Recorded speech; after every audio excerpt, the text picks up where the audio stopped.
घटना झाल्या छत्रपती शिवाजी महाराजांची, जे वातावरण बिघडवण्याचं काही घटकांचा जो हे चाललेला प्रयत्न सगळा, एकंदर त्या ह्याच्याकडे कसं पाहता एकंदर? नाही, सरकारने प्रत्येक गोष्टीवर कडक भूमिका घ्यायला पाहिजे आणि सरकार घेत आहे. कारण हे सगळं काय आता लोकसभा इलेक्शन येणार आहे, त्यामुळे अस्थिरता, जातीवाद या सगळ्या गोष्टी भडकवण्याचा प्रयत्न काही समाजविरोधी तत्व ही करीतच असतात.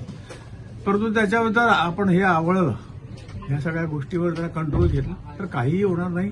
कारण जे काळे कृत्य करणारे सापडले आहेत, 3 लोकांनी हे सगळं केलंय, यांना अरेस्ट केले आहे.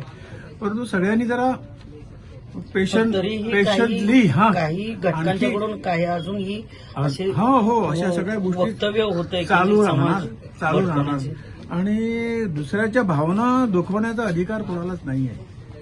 प्रत्येकाला आपापला धर्म श्रेष्ठ वाटतो, पण दुसऱ्याच्या धर्मावर टीका करून भावना दुखवणं हे कुठंच बसत नाही आणि त्यामुळे या गोष्टी कुणीच करू नये असं सगळ्यांकडे विनंती आहे.